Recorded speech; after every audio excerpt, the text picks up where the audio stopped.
오늘 주시는 하나님의 말씀 누가복음 2장 8절에서 14절까지 교독하시겠습니다. 그 지역의 목자들이 밤에 밖에서 자기 양떼를 지키더니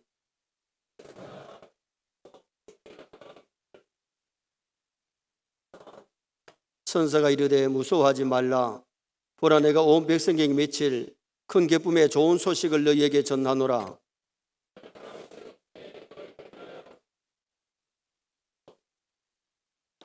너희가 가서 강보에 쌓여 구유에 누워 있는 아기를 보리니 이것이 너희에게 표적이니라 하더니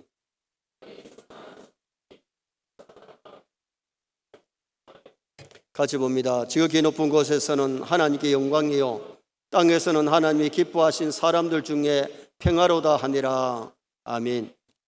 한 번 더 따라 하시겠습니다. 큰 기쁨의 좋은 소식을 너희에게 전하노라. 다가오는 수요일이 성탄절입니다. 해마다 성탄절이 되면 만왕의 왕 예수님이 이 땅에 오심을 축하하면서 많은 사람이 기뻐하는데, 예수 믿는 사람만 기뻐하는 것이 아니라 예수 믿지 않는 사람도 성탄절을 즐깁니다. 그런데 오늘 본문을 보면 한밤중에 양떼를 지키는 목자들이 갑자기 천사들이 나타났을 때에 예수님이 나신 소식을 전하려고 할 때에 목자들이 두려워했어요. 목자들이 왜 두려워했느냐 하면 갑자기 당한 일이고 처음으로 만난 일이기 때문에 두려워했지요. 그러나 마태복음 22장에 보면 예루살렘 사람들은 동방박사들이 와가지고 유대인의 왕으로 나시니까 어디에 계시냐 물었을 때에 예루살렘이 소동했다 그랬어요. 그 소동이란 말이 헬라 원문에 보니까 타락해. 이 타락에는 당황하다, 공포에 떨다. 유대인들은 오랫동안 메시아를 기다렸어요. 이미 예수님 오시기 4,000년 전부터 아담 때부터 여인의 후손으로 메시아가 와서 인류를 구원할 것을 예고했는데, 그들이 예수님이 오셨음을 알았으면 할렐루야 감사합니다 그래야 될 텐데, 그들이 무서워하고 두려워 떨었던 것은 그들은 준비가 제대로 못됐기 때문에 그렇습니다. 죄가 있었기 때문에, 말씀대로 살지 못했기 때문에, 예수님이 오셨음에도 불구하고 메시아가 왔는데도 그들은 두려워했어요. 예를 들면 애들이 엄마가 시장 갔다 오면 맛있는 것도 사오기 때문에 아무개야 부르면 엄마 하고 뛰어나올 겁니다. 그런데 사고를 쳤으면 엄마가 이제 기쁘지 않아하고 구석에 처박혀가지고 엄마를 두려워할 겁니다. 예수님이 재림하실 때도 마찬가지입니다. 죄를 회개하고 죄가 없는 사람들, 예수님을 정말 재림을 기다리는 사람들은 마라나타 오 주여 오시옵소서 기쁨으로 영접하지만은, 어떤 사람은 바위야 나를 가리워라, 산아 나를 가리워라 벌벌 떨면서 두려워할 것입니다. 그리고 이 사람들은 메시아를 만날 준비가 안 됐기 때문에 두려워한 거지요. 예수님을 맞이할 준비를 해야 되는데, 재림의 주님을 맞이할 준비도 우리가 죄를 회개하고 두루마기를 빨아야 될 줄 믿습니다. 여러분, 예수님이 초림하셨을 때에 정말 주님의 초림을 기다렸던 시므온 선지자는, 할아버지는 성령께서 아기 예수님을 보기 전에는 죽지 아니하리라 하는 응답을 받았기 때문에 아기 예수님을 보자마자 얼마나 감사한지 기뻐 하나님을 찬송했다 그랬어요. 안나요 선지자는 나이가 너무 많이 늙었는데 결례를 행하는, 성전에 와서 결례를 행하는 아기 예수를 만나고 나서 기뻐하며 감사했다 그랬어요. 할렐루야 메시아를 만나게 하신 거 감사합니다. 그러면서 하나님께 감사를 드렸어요. 여러분, 정말 성탄절에 감사하는 성탄절 되시기 바랍니다. 기뻐하는 성탄절 되시기 바랍니다. 메리 크리스마스 되기를 바랍니다. 많은 사람들이 의미 없이 예수님을 영접하지도 아니하고 구원도 받지 못한 사람들이 성탄절을 그냥 즐긴다 그러면 퍼마시고 죄를 짓는 성탄절을 보내기가 쉽지요. 어느 절간에, 교회 옆에 절간이 있었는데 아기 동자가 시주를 하러 나가면서 간센보살 그러면서 가더라는 겁니다. 교회에서 할렐루야 하니까 그 곡을 따라가지고, 오늘 불교에서 교회 찬송을 갖다가 곡을 갖다가 만들어 놓은 노래가 참 많습니다. 근데 여러분, 우리가 중요한 것은 성탄의 의미를 바로 알고 바른 성탄절을 보낼 수 있기를 주님의 이름으로 축원합니다. 왜 성탄이 기쁜 소식이냐? 첫째는 하나님과의 관계가 회복되는 소식이기 때문에 좋은 소식, 기쁜 소식이에요. 하나님과 사람과의 관계가 회복되는 성탄절. 자, 14절 말씀 우리 다 같이 한번 읽어보시겠습니다. 지극히 높은 곳에서는 하나님께 영광이요 땅에서는 하나님이 기뻐하신 사람들 중에 평화로다 하니라. 인간의 불행이 어디서 왔느냐 하면 하나님과 교제가 단절되면서 불행이 왔습니다. 하나님이 인간을 만들어서 자기 형상대로 만들어서 에덴 동산에 행복하게 살게 만들었는데 그 행복했던 시간이 몇 년인지를 몰라요. 성경에 기록이 안 됐기 때문에. 참 행복하게 살던 아담 하와가 에덴 동산에서 마귀의 유혹을 받고 선악과 먹으라는 겁니다. 먹으면 눈이 번쩍 뜨여서 하나님처럼 된다. 하나님 말씀 들어야 되는데 마귀 말 듣고 선악과를 따먹는 그 순간에 하나님과 교제가 영적으로 차단되어 버립니다. 선악과를 먹으면 정령 반드시 죽는다 그랬는데 먹는 순간에 하나님과 교제가 끊어짐으로 영적 죽음이 왔고 그 다음에서 살다가 늙어서 육체의 죽음까지 왔지요. 왜 에덴 동산에서 추방이 되느냐? 하나님과 교제가 단절되면서 죄를 지음으로 단절된 겁니다. 예수님이 이 땅에 오셔서 십자가 지심으로 말미암아 하나님과 관계가 회복되는 줄 믿습니다. 하나님과 우리와의 관계를 회복시키려고 독생자 예수님이 이 땅에 오셨어요. 그래서 골로새서 1장 20절에 그의 십자가의 피로 화평을 이루사 만물 곧 땅에 있는 것들과 하늘에 있는 것들이 그로 말미암아 자기와 화목하게 되기를 기뻐하신지라. 하나님과 사람들 평화를 이루려고 예수님이 이 땅에 오셨어요. 그리고 십자가에 죽어주셨어요. 에베소 2장 11절 이하에 보면 예수님께서 십자가에 못 박혀 죽으신 목적이 두 가지인데 첫째는 하나님과 원수된 우리를 하나님과 우리 사이에 화목케 하시기 위함이고 두 번째는 유대인과 이방인 사이에 화평을 이루기 위해서 예수님이 땅에 오셨어요. 어느 유치부 학생이 엄마를 따라 교회에 왔다가 십자가를 보고 뭐라 하는 거 아니에요? 엄마, 저 더하기 표가 뭐야? 저 더하기 표. 십자가는 더하기 표 같지요. 사실 하나님과 사람과의 평화, 사람과 사람과의 평화를 주시려고 예수님이 땅에 오셔서 십자가 지신 줄 믿습니다. 그러므로 오늘 우리가 이 성탄절을 맞이하면서 하나님과 나와의 관계가 바로 정립이 되어 있는가, 사람과의 관계가 바로 되어 있는가 점검해야 돼요. 하나님과 관계가 단절되어 있어도 참 평화가 이루어지지 않고 사람과의 관계가 단절되어도 참 평화가 이루어지지 않아요. 성탄절을 보내면서 먼저 하나님 앞에 나와의 관계가 바로 대신 관계가 바로 되고 사람과의 관계, 대인 관계가 바로 되면 성탄의 평화가 우리 가슴에 넘치고 가정에 넘치고 교회에 넘치고. 여러분, 성탄절을 몇십 번 보냈을지라도 정말 하나님과 관계가 끊어져 있다면 참된 성탄의 평화는 없습니다. 사람과의 관계가 끊어져 있다면 참된 평화가 없습니다. 우리는 신앙생활 하면서 내 가족과의 관계, 내 교우와의 관계, 내 직장의 동료와의 관계, 사람들과의 관계도 바로 잘 맺을 수 있는 대인관계를 성공할 수 있도록 노력하셔야 돼요. 그래서 14절 말씀이 굉장히 중요한 말씀인데 천사들의 찬송가가 멋있는 찬송인데 다시 한번 읽겠습니다. 14절 지극히 높은 곳에서는 하나님께 영광이요 땅에서는 하나님이 기뻐하신 사람들 중에 평화로다 하니라. 성탄절에 하나님께 영광 돌리는 성탄절 되시기 바랍니다. 사랑과 평화하는 성탄절 되시기 바랍니다. 사랑 안에서 용서하고 화해하고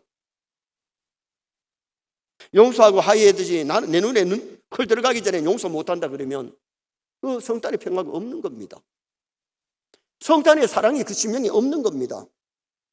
우리는 성탄절을 맞이하면서 관계가 중요한 것은 하나님과의 관계, 바른 관계, 평화의 관계, 사람과의 관계가 평화의 관계를 이룰 수 있도록 몸부림치고 노력하셔야 돼요. 이번 성탄절은 하나님과 맡긴 담이 있다면 그걸 헐어버리시길 바라고 사람들과 맡긴 담이 있다면 그걸 헐어버리고 평화의 성탄절, 메리 크리스마스 되시기를 축원합니다. 두 번째는 저주에서 속량함을 얻은 소식이기 때문에 좋은 소식입니다. 저주에서 속량함을 얻은 소식. 자, 11절 말씀 또 다 같이 한번 보시겠습니다. 오늘 다윗의 동네에 너희를 위하여 구주가 나셨으니 곧 그리스도 주시니라. 다윗의 동네에 왜 예수님이 베들레헴에 오셨느냐? 인류를 죄에서 구원해 주시려고. 그래서 천사가 요셉에게 일러준 말씀이 아들을 낳으리니 이름을 예수로 하라. 그가 자기 백성을 저희 죄에서 구원할 자라. 예수님이 인류를 구원하시려 구주로 이 땅에 오시는 겁니다. 그래서 그리스도라는 것은요, 기름 부음 받은 자, 왕, 제사장, 선자에게 기름을 부어요. 예수님은 만왕의 왕이십니다. 예수님은 우리 모든 믿는 자의 제사장이십니다. 예수님은 하나님의 부르신 선자십니다. 예수님이 전하신 그 말씀을 우리가 듣고 말씀대로 살아야 되고요. 그분이 우리 위해서 죽어주심을 믿고 회개하면 어떤 죄라도 용서받고 그분의 다스림 통치를 받으면 참된 하나님의 자녀가 되는 놀라운 역사가 일어나게 되는 거죠. 본래 하나님이 사람을 만들 때에 하나님의 현상대로 지음받았어요. 영생하도록 만물을 다스리도록 지었는데 타락함으로 말미암아 그것을 상실하게 된 거죠. 갈라디아서 3장 13절에 그리스도께서 우리를 위하여 저주를 받으신 바 되사 율법의 저주에서 우리를 속량하셨으니, 정말 성탄에 오신 예수님을 영접하여 믿으면 어떤 죄를 지었든지 죄 용서받을 수가 있고 속량함을 받는, 지옥까지 아니하고 천국 가게 되는 그런 놀라운 은총이 임하게 되는 겁니다. 그래서 요한복음 10장 10절에 내가 온 것은 양으로 생명을 얻게 하고 더 풍성히 얻게 하려 하는 것이라. 예수님 영접하면 하나님의 자녀되는 권세가 임합니다. 예수님 때문에 하나님의 자녀된 줄 믿습니다. 영접하는 자, 곧 그 이름을 믿는 자들에게는 하나님의 자녀되는 권세를 주셨으니, 여러분 예수님 영접하여 믿으면 하나님의 자녀가 되는데 지옥까지 아니하고 천국 가는 놀라운 은총이 임하는 거예요. 왜 성탄을 기뻐하느냐?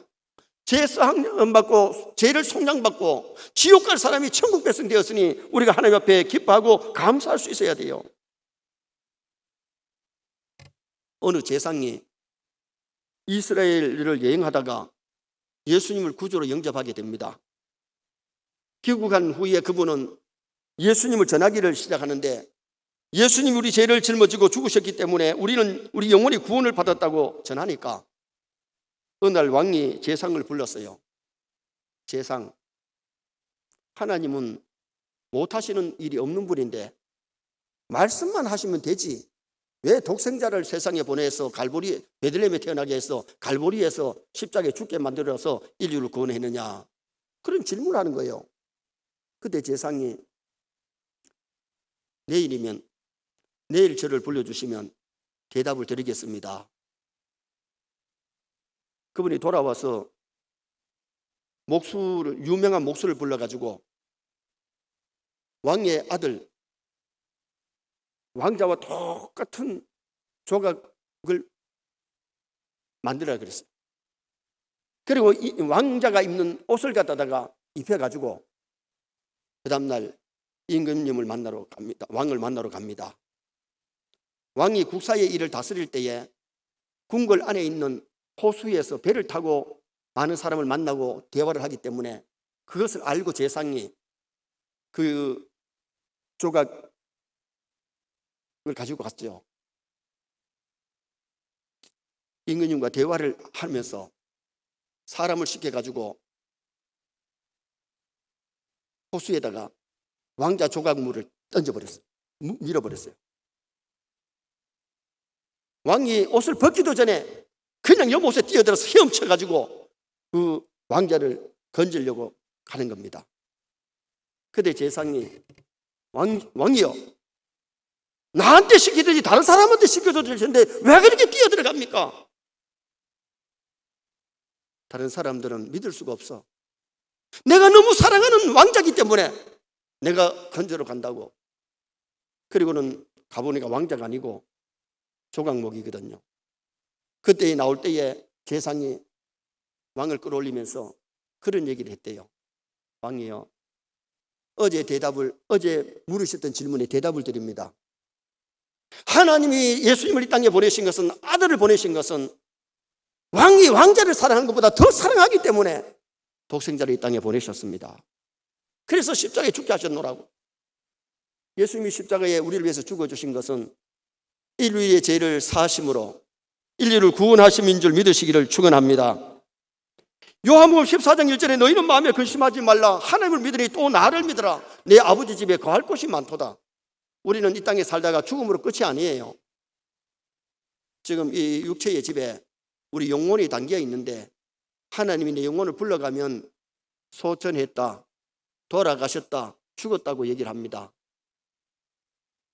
아직도 우리 영혼이 육체 속에 이 집에 있기 때문에 우리가 볼 수 있고 들을 수 있고 말할 수 있고 움직일 수 있는 거지, 하나님 영혼 불러가면 이 육체의 집은 이 삿다가 잠겨가지고 열리지 않습니다. 들리지를 아니하고 숨이 들어가지도 않고 나오지도 않고 팔다리가 움직이질 않습니다. 아침에 일어나서 자동차 타면 올라가도 감사하시기 바랍니다.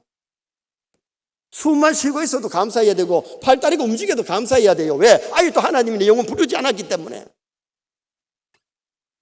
살아가지고 그냥 호흡만 하다가 누워있을 정도 되면 하나님 이제 가고 싶습니다, 불러주세요, 그래야 되죠. 그러나 우리가 살아있는 동안에는 하나님의 기쁨이 되고 더 멋있는 사명을 감당하시기를 주님의 이름으로 축원합니다. 이 세상 일은 우리가 영원히 살지 아니하고 어느 때인가 무너지는데, 이 지구촌도 무너지는데 계시록 18장에 보면 무너졌도다 큰 성바벨론이요, 이 지구촌이 완전히 불타 없어지고 새하늘 새 땅이 내려오게 되는데, 이 세상에 살다가 하나님 부르시면 천당 가고요, 주님이 재림하시면 지구촌은 끝나고 저 영원한 새하늘 새 땅에서 우리가 영원히 살게 될 것입니다. 그래서 찬송가에는 우리의 일생이 끝나면 영원히 즐거운 곳에서 거룩한 아버지 모시고 기쁘고 즐겁게 살겠네. 여러분, 우리 예수 믿는 사람은 소망이 있는 것은 이 땅에 살다가 죽을 때에 천사가 와서 우리를 데리고 하늘나라로 가요. 예수 믿지 않는 사람은 지옥의 사자가 와서 귀신들이 와가지고 데리고 지옥으로 가기 때문에 지옥 가는 사람들은 소망이 없어요. 절망이에요. 사망이에요. 멸망이에요. 그런데 우리 예수 믿는 사람은 멸망이 아니고 하늘나라로 가서 영생 복락을 누리는데, 하나님 아버지 모시고 그 나라에서 정말 즐거움을 누리면서 살게 되는 그 날을 소망하시기를 주님의 이름으로 축원합니다. 그래서 우리가 성탄절을 맞이하면서 중요한 것이 뭐냐? 참으로 죄를 회개한 사람은 구원의 즐거움이 넘치고 성탄의 평화가 넘쳐요. 죄를 가지고 교회를 왔다 갔다 하면 성탄절을 수십 번 보냈을지라도 성탄의 참 평화는 없는 겁니다. 오늘 우리가 성탄절을 맞이하면서 중요한 것은 정말 작은 죄라도 다 회개하고 정결함을 받을 수 있는, 그리고 성탄의 평화를 누리는 나와 여러분 되시기를 축원합니다. 마지막 세 번째는 하나님의 크신 사랑을 받게 되는 소식이기 때문에 성탄은 좋은 소식입니다. 성탄절은 하나님이 우리를 사랑하셔서 독생자를 보내신 그 날이 성탄절이에요. 요한복음 3장 16절에 하나님이 세상을 이처럼 사랑하사 독생자를 주셨으니, 하나님이 독생자가 주신 날이 성탄절인 줄 믿습니다. 로마서 5장 8절에 우리가 아직 죄인 되었을 때에 그리스도께서 우리를 위하여 죽으심으로 하나님께서 우리에게 대한 자기의 사랑을 확정하셨느니라. 그냥 오셨다가만 가시는 것이 아니고 십자가에 우리를 위해서 우리 죄를 사하시려고 죽어주셨어요. 하나님 우리를 사랑하셔서 독생자 하나밖에 없는 아들을 보내셨고, 예수님 우리를 사랑하셔서 십자가에 죽기까지 우리를 사랑해 주셨어요. 친구를 위해 죽는 것도 중요하지만은 죄인들을 위하여 죽어주셨다고 했으니 이 사랑이 얼마나 아름다운 사랑입니까? 요한일서 3장 11절에 우리는 서로 사랑할지니 이는 너희가 처음부터 들은 소식이라. 하나님 우리를 사랑하실 때에 독생자 주시기까지 사랑하셨기 때문에 우리도 하나님을 사랑해야 돼요. 성탄절의 의미를 바로 아는 사람은요, 하나님의 사랑을 깨닫고 하나님의 사랑을 받은 사람은 이 사랑을 다른 사람에게 전해야 될 줄 믿습니다. 사랑은 주는 것이고 돕는 것이고 용서하는 것이고 영혼을 구원하는 것이에요. 성탄절을 맞이하면서도 시기, 질투, 미움, 교만이 가득 차 있으면 성탄의 평화는 없습니다. 용서할 것 용서하고 잘못했는 것 가서 사과하고 바른 관계를 맺어야 돼요. 예수 믿는다고 하면서 사람들 너무 섭섭하게 하고 괴롭혀놓고 입 싹 닦으면 그게 참된 회개는 아니잖아요. 왜 예수를 믿는데 기쁨이 없는가? 왜 예수를 믿는데 평화가 없는가? 죄가 도사리고 있기 때문입니다. 오늘 우리는 이 성탄의 의미를 알아야 되는데, 하나님이 우리를 사랑하심으로 독생자를 이 땅에 보내주시는데, 하나님의 사랑을 받은 우리는 하나님의 사랑을 실천해야 될 줄 믿습니다. 큰 사업가인 조지 메이슨이 회사의 사장으로 있었는데, 이 사람은 독신으로 남을 사랑한 적이 없고 사랑을 받아본 적이 없습니다. 크리스마스가 되어가지고 모든 직원들이 가족별로 성탄을 즐기는데 자기 결혼도 안 했지요. 자기하고 같이 지내자고 한 사람도 없으니까 외로워요. 그래서 성탄절 날 회사에 나와가지고 회사에 돈이 얼마나 저축되어 있는가, 보관되어 있는가 알아보려고 금고문을 열고 금고에 들어가서 돈을 세기를 시작했어요. 돈을 한참 세는데 금고문이 닫혀버립니다. 금고문은 밖에서 열 수 있지 안에서 열 수가 없는 거예요. 금고문이 닫히니까 캄캄합니다. 저녁이 되니까 추우니까 돈을 안고 부들부들 떨면서 지나는데, 성탄절이 연휴라 가지고 직원들이 나오질 않으니까 이틀인지 3일인지 몰라요. 그 안에서 깜깜한 데서 굶주리면서 추위에 떨다가 직원들이 출근해 가지고 금고 안에서 문을 두드리니까 밖에서 늘어졌어. 그때 이분이 그 갇혀있는 동안에 많은 생각을 한 겁니다.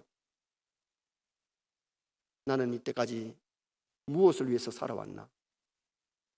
내가 이러다가 죽으면 어디를 갈까? 내가 사람답게 살아야 되는데 사람답게 살지를 못했구나. 많은 것을 생각하고 많은 것을 느끼고, 그분이 나오자마자 금고에다가 무엇을 붙였는가 하니 금고 위에다가 서로 사랑하고 서로 도와주며 삽시다. 이것이 행복이요, 이것이 소망입니다. 그때서 그걸 깨달았다는 겁니다. 여러분, 짧은 낙연의 인생 시기하고 질투하고 미워할 시간은 없습니다. 서로 사랑하며 살아도 부족할 줄 믿습니다. 서로 사랑하고 서로 도와주고 용서하면서 간용하면서 살아가는 그런 인생을 살아야 되는데, 하나님 우리를 사랑하시고 용서해 주시는데 우리는 사랑하지 못하고 용서하지 못한다면 그게 참된 하나님의 자녀는 아니잖아요. 내가 하나님의 자녀라면, 하나님의 사랑을 받았다면 하나님의 사랑을 실천하려고 노력해야 될 줄 믿습니다. 내 가족들에게, 내 교우들에게, 내 직장의 동료들에게, 내가 만나는 이웃 사람들에게, 모든 사람들에게 우리는 그리스도의 작은 사랑이라도 나누어야 돼요. 사랑하며 살면 행복합니다. 미워하며 살면 자기가 먼저 불행해집니다. 성탄절을 맞이하면서 우리는 하나님의 사랑을 받았기 때문에 작은 사랑이라도 남에게 사랑을 전하고 사랑을 베풀면서 살아가는 성탄절, 하나님 앞에 갈 때까지 하나님의 사랑을 전할 수 있도록 노력하셔야 돼요. 결론을 짓습니다. 성탄의 좋은 소식, 하나님과의 관계가 회복되는 소식, 우리는 하나님과 평화하고 사람과 평화하는 성탄절을 맞이해야 됩니다. 제2에서 속량함을 얻은 우리, 예수 믿고 영생함을 얻은 우리, 지약 벗은 우리 영혼은 기뻐 뛰면서 죄를 벗어버리고 죄를 이기면서 죄와 싸워 승리하는 우리가 되어야 되겠고, 하나님의 크신 사랑을 받았기에 작은 사랑으로 사랑을 실천하는 아름다운 성탄절을 보내시기를 주님의 이름으로 축원합니다.